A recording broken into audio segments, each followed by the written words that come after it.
दोस्तों सबसे पहले तो मैं आपको ये कहना चाहता हूँ कि अगर आप कमज़ोर दिल के हैं तो इस वीडियो को अभी छोड़कर चले जाओ, क्योंकि ये वीडियो सिर्फ मैच्योर ऑडियंस के लिए बनी है। इस वीडियो में आपको जो सच दिखाने जा रहा हूँ वह आपको विचलित कर सकती है और इसे अपनी जिम्मेदारी पर ही देखें। और शोर शराबे से गूंजता बेंगलोर थम सा जाता है जब 21 सितंबर 2024 को महालक्ष्मी के घर का दरवाजा खुलता है। एक तरफ दरवाजा खुलता है, दूसरी तरफ लोगों की नज़र घर के अंदर पड़ती है, जिसे देख आस पड़ोस तो छोड़िए, महालक्ष्मी की माँ और उसकी बहन भी दहशत में आ जाती है। और जब पुलिस को बुलाया जाता है तो कमरे का हाल देखकर पुलिस भी अपने कदम पीछे ले लेती है। एक फ्रिज, 59 टुकड़े और मौत की ऐसी गुत्थी जो और ज्यादा उलझती जा रही है। दोस्तों, बेंगलोर के व्याली कावक इलाके के 6th क्रॉस पाइपलाइन रोड पर मौजूद 3 मंजिला इमारत में कुछ ऐसा होता है जिसने एक बार फिर से लोगों का प्यार पे से विश्वास उठा दिया। क्या वाकई लोगों को प्यार करना चाहिए? क्या प्यार का अंजाम ऐसा होता है? बेंगलुरु के इस कमरे में रखे 165 लीटर फ्रिज में पूरे 19 दिनों तक 29 साल की महालक्ष्मी करीब 40 टुकड़ों में बंद थी और शरीर के जो टुकड़े फ्रिज के अंदर नहीं आ पाए वो कमरे के फर्श पर पड़े हुए थे। चींटियां और कीड़े उसे नोचकर खा रहे थे। पूरा घर बदबू से भरा हुआ था। पर आखिर ऐसा क्या हुआ कि महालक्ष्मी को इतनी भयानक मौत झेलनी पड़ी? इस बिल्डिंग के फर्स्ट फ्लोर पर करीब 5 महीने पहले महालक्ष्मी की शक्ल में एक नई किराएदार आई थी। नेपाल की रहने वाली महालक्ष्मी यहाँ अकेली रहती थी।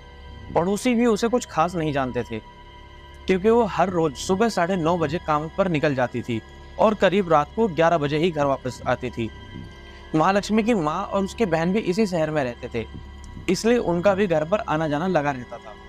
सब कुछ ठीक चल रहा था, तभी 2 सितंबर के बाद अचानक से ही महालक्ष्मी का फोन बंद आने लगा और उसकी बहन लगातार उसे कांटेक्ट करने की कोशिश कर रही थी, लेकिन महालक्ष्मी की तरफ से कोई भी जवाब नहीं आ रहा था।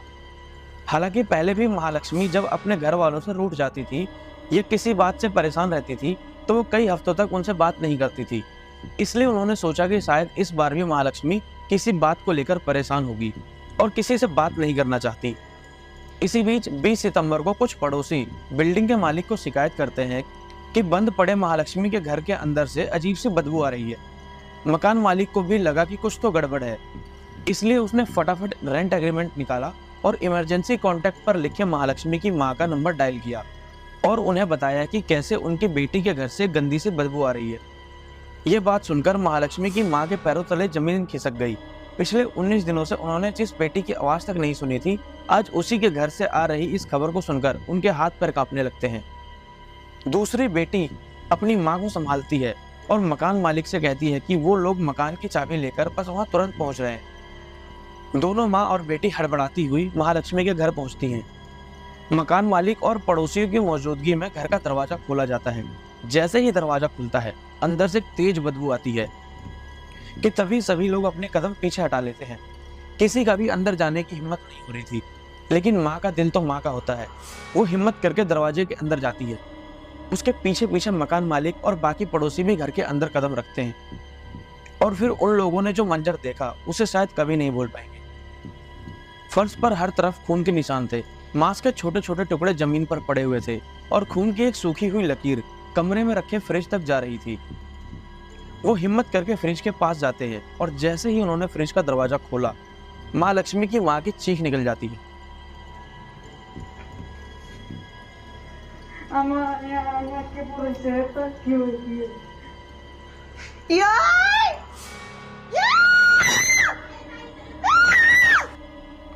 बिल्डिंग के मालिक को सब कुछ समझ में आ चुका था।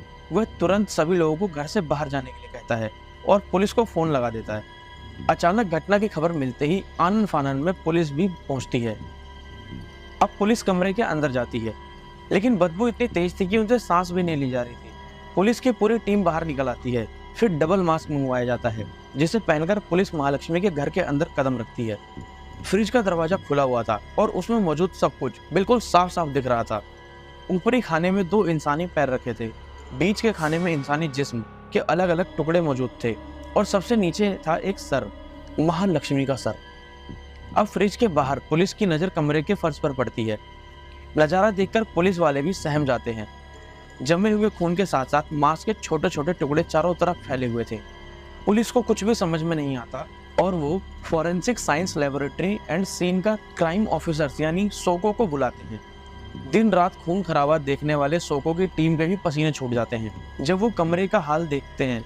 इतनी बेरहमी से शरीर के टुकड़े किए गए थे, मानो जैसे कातिल का दिल पत्थर का बना हो, जिसे एक पल भी यह खौफ नहीं आया कि वो महालक्ष्मी के साथ क्या कर रहा है। सोको के लिए भी यह एक अजीब क्राइम सीन था।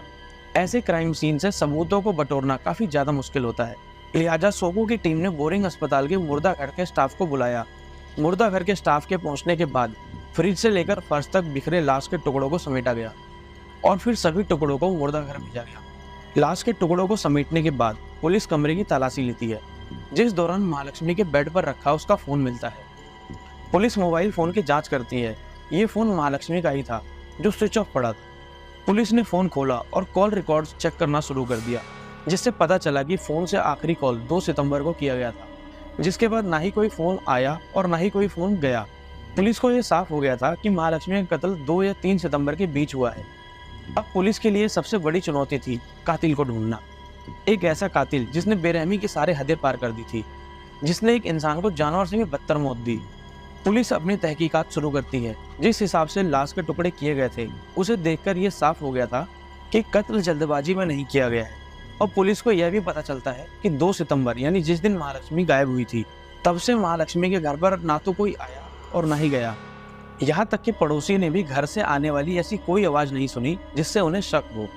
और क्राइम सीन को देखकर पुलिस का मानना है कि महालक्ष्मी का कत्ल इसी कमरे में हुआ था, क्योंकि जिस इलाके में महालक्ष्मी रहती थी वहां पर किसी की भी लाश लेकर पहली मंजिल तक पहुंचना नामुमकिन था, क्योंकि पूरा मोहल्ला हलचल से भरा रहता है। कोई भी आसानी से कातिल को देख सकता था। इसलिए पुलिस का कहना है कि पहले कातिल बड़े प्यार से महालक्ष्मी को घर के अंदर लाता है, फिर धोखे से उसे बेहोश करता है और फिर उसके बाद महालक्ष्मी का कत्ल होता है। क्योंकि अगर कातिल और महालक्ष्मी के बीच कोई झड़प हुई होती तो मोहल्ले वालों को पहले पता लगता। कातिल ने पहले महालक्ष्मी को बेहोश किया, फिर उसकी जान ली और उसके बाद उसके शरीर के छोटे छोटे टुकड़े करके फ्रिज में डाल दिया।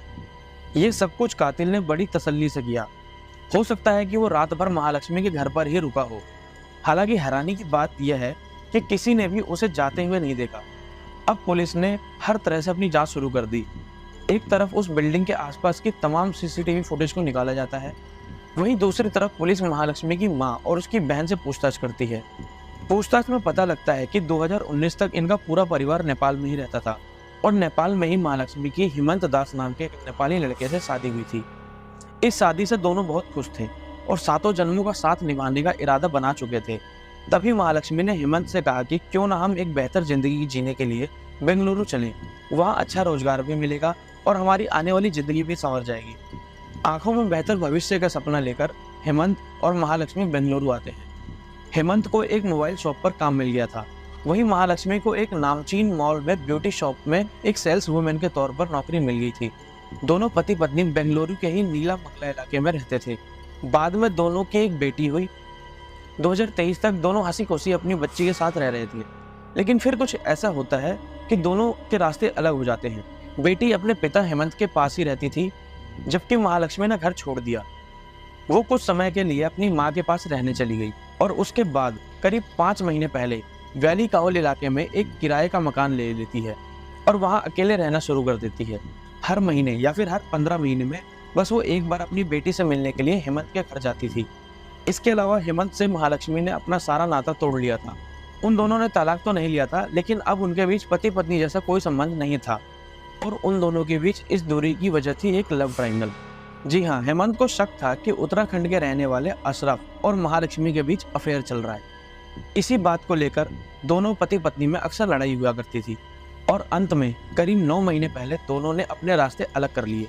अब पुलिस ने पड़ोसियों से पूछताछ शुरू करी, जिसमें पता चलता है कि महालक्ष्मी किसी से भी ज्यादा बात नहीं करती थी, लेकिन पड़ोसियों ने कुछ मौकों पर एक अजनबी को महालक्ष्मी को पिक और ड्रॉप करते हुए जरूर देखा था। जैसे ही ये बात पुलिस को पता चली, वो लग गए तहकीकात करने। पहले तो उन्होंने हेमंत को धर दबोचा और फिर उससे सारी जानकारी ली। फिर अशरफ से पूछताछ की गई, उनके कॉल रिकॉर्ड्स और लोकेशन को ट्रैक किया गया। पुलिस एड़ी से चोटी का बल लगा रही थी। पड़ोसियों से भी दोनों चेहरों को दिखाकर पूछा गया, आखिर कातिल कौन है? क्या अशरफ ने महालक्ष्मी की जान ली या उसके पति ने यह पूरा कांड किया? तहकीकात बढ़ती गई, लेकिन इन दोनों के खिलाफ पुलिस को कोई भी सबूत नहीं मिला। पुलिस को ये साफ हो गया था कि इस पूरे मामले में कोई तीसरा शामिल है, कोई ऐसा इंसान जो महालक्ष्मी को इन दोनों से भी ज़्यादा बेहतर जानता है। अब पुलिस नए सिरे से जांच शुरू करती है और इस बार पुलिस का शक महालक्ष्मी के साथ साथ वहाँ के काम करने वाले कर्मचारियों पर भी जाता है। एक एक करके सभी से पूछताछ शुरू होती है और फिर पता चलता है वो सच जिसने पुलिस को भी हैरान कर डाला। पति हेमंत और अशरफ के अलावा महालक्ष्मी की दोस्ती मुक्ति रंजन नाम के एक शख्स के साथ भी थी जो उसके साथ काम करता था। दोनों में पहले दोस्ती हुई, फिर दोस्ती प्यार में बदल गई। मुक्ति रंजन महालक्ष्मी के प्यार में पागल हो गया। वो सब कुछ छोड़कर महालक्ष्मी से शादी करना चाहता था। महालक्ष्मी भी मुक्ति रंजन को बहुत प्यार करती थी।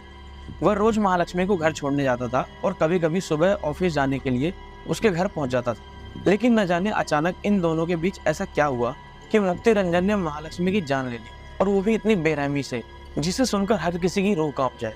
जिस दिन महालक्ष्मी गायब हुई थी उसी दिन से मुक्ति रंजन भी काम पर नहीं गया था। इसके बाद पुलिस ने तुरंत मुक्ति रंजन को ढूंढना शुरू किया।